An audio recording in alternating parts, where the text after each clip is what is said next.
السلام علیکم ورحمۃ اللہ وبرکاتہ۔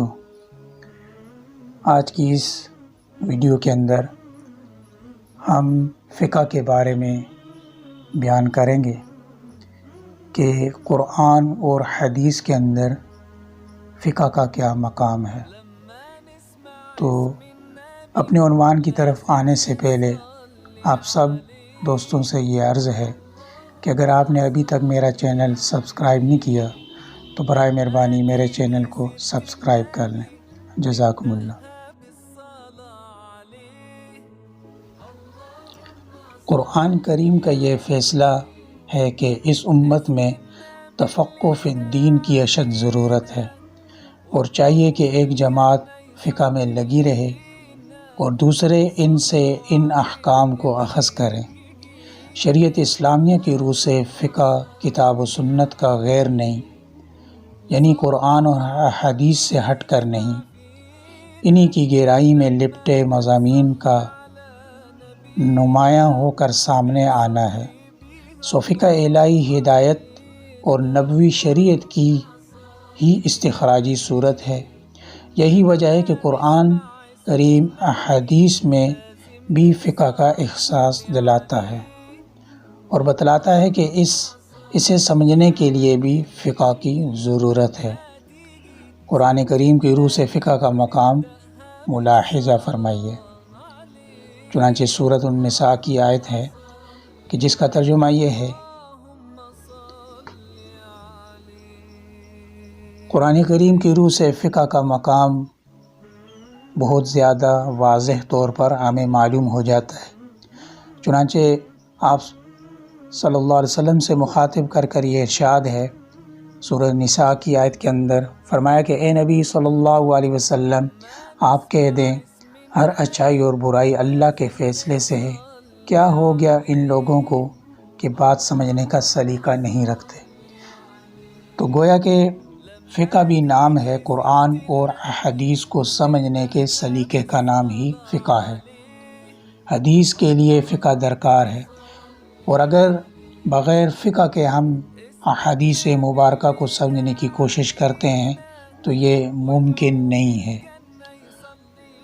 اور حضرت موسیٰ علیہ السلام کی دعا ہم قرآن پاک کے اندر سورہ طٰہٰ کے اندر پڑھتے ہیں اور سنتے ہیں کہ موسیٰ علیہ السلام کی مشہور دعا یہ ہے، قال رب اشرح لی صدری ویسر لی امری واحلل عقدۃ من لسانی یفقہوا قولی، کہ اے رب کشادہ کر میرا سینہ اور آسان کر میری منزل، اور کھول دے گرہ میری زبان کی، اور پا لیں یہ میری بات میں فقہ یعنی سمجھ۔ اور دوسری جگہ قرآن پاک کے اندر ارشاد ہے سورۃ الکہف کے اندر، ذوالقرنین بادشاہ جب دو پہاڑوں کے بیچ پہنچا تو ان سے کچھ لوگ ایسے ملے جو ان کی بات نہ سمجھ سکتے تھے۔ ان کی اس بے چارگی کو قرآن پاک نے اس طرح بیان کیا کہ اس کی بات فقہ سے آشنا نہ ہو سکی، کچھ سمجھی نہ جا سکی۔ چنانچہ اللہ تعالیٰ فرماتے ہیں، حَتَّى إِذَا بَلَغَ بَيْنَ السَّدَّيْنِ وَجَدَ مِن دُونِهِمَا قَوْمًا لَا يَكَادُونَ يَفْقَهُونَ قَوْلًا، یہاں تک کہ جب وہ پہنچے دو پہاڑوں کے درمیان میں تو ان کے درمیان میں ایک ایسی قوم دیکھی جو ایک بات کی سمجھ یعنی فقہ نہیں رکھتے تھے۔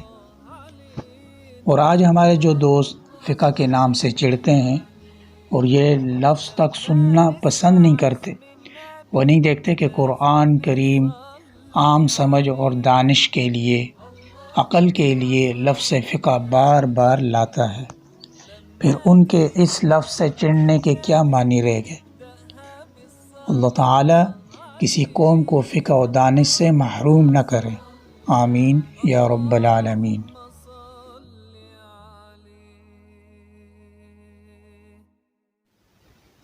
چنانچہ یہی وجہ ہے کہ صحابہ کرام رضوان اللہ اجمعین میں بھی بڑے بڑے فقہا حضرات موجود تھے۔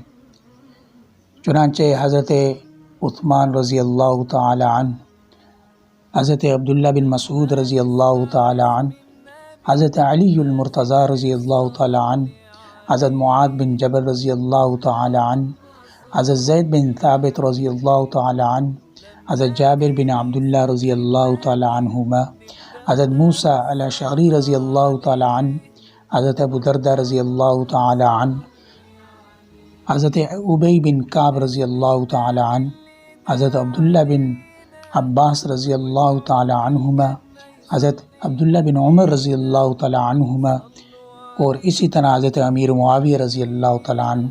یہ وہ حضرات صحابہ کرام ہیں جو باقاعدہ فقیہ ہونے کے ساتھ ساتھ فتویٰ بھی دیتے تھے اور لوگوں کو دین کے فقہ کے اعتبار سے مسائل بتاتے تھے۔ صحابہ کرام رضوان اللہ اجمعین میں حاملین فقہ تو سب ہی تھے، لیکن اونچے درجے کے فقہا ان 40-50 سے زائد نہ تھے۔ صحابہ کرام رضوان اللہ اجمعین میں جو حضرات فتویٰ دیتے تھے ان کی تعداد حافظ ابن القیم رحمہ اللہ نے 130 سے کچھ اوپر بتلائی ہے۔ حضرت صلی اللہ علیہ وسلم کے دور کے اندر فقہ کا آغاز ہو چکا تھا، فقہ میں کسی اختلاف کی گنجائش نہیں تھی، لیکن جب صحابہ کرام رضوان اللہ اجمعین کے عہد شروع ہوا تو آپ کے دور کے اندر صحابہ کرام رضوان اللہ اجمعین کے دور کے اندر صحابہ کرام میں فقہ کے اعتبار سے اختلافات شروع ہوئے، تو جو جس صحابی سے جو روایت لیتا اسی کے اثر کو آگے رائج کر دیتا۔ چنانچہ عراق میں حضرت عبداللہ ابن مسعود رضی اللہ تعالیٰ عنہ کا زیادہ اثر تھا، بعد میں حضرت علی المرتضیٰ رضی اللہ تعالیٰ عنہ وہاں آ ٹھہرے۔ اس وقت حضرت عبداللہ ابن مسعود رضی اللہ تعالیٰ عنہ انتقال فرما چکے تھے اور ان کے شاگرد حضرت علقمہ بن قیس رحمہ اللہ آپ کے مدرسہ کے صدر مدرس بنے۔ آپ کے شاگرد پھر حضرت علی المرتضیٰ رضی اللہ تعالیٰ عنہ کے شاگرد بھی بنے۔ چنانچہ حضرت علی رضی اللہ تعالیٰ عنہ سے پھر دو طرح کی روایات چلیں۔ محققین نے ان میں سے انہی روایات کا اعتبار کیا جو حضرت عبداللہ ابن مسعود رضی اللہ تعالیٰ عنہ کے شاگرد حضرت علی رضی اللہ تعالیٰ عنہ سے روایت کرتے ہیں۔ ان کے سوا صرف انہی روایت کو لیا گیا جو حضرت علی رضی اللہ تعالیٰ عنہ کے گھر کے لوگ تھے، جو لوگ ان کے حلقہ میں تھے، مگر وہ دل سے حضرت علی رضی اللہ تعالیٰ عنہ کے ساتھ نہ تھے، جیسے حضرت عثمان غنی رضی اللہ تعالیٰ عنہ کے خلاف اٹھنے والے۔ ان کی روایات کو عراق میں کوئی اعتبار نہیں کیا گیا۔ حضرت امام حسن رضی اللہ تعالیٰ عنہ، حضرت امیر معاویہ رضی اللہ تعالیٰ عنہ کی صلح کے بعد حضرت حسین رضی اللہ تعالیٰ عنہ مدینہ تشریف لے آئے اور کوفہ میں فقہ کی مسند علمی حضرت ابراہیم نخعی رحمہ اللہ، حضرت علامہ شعبی رحمہ اللہ، حضرت سعید بن المسیب رحمہ اللہ کے نام سے آباد کر دی۔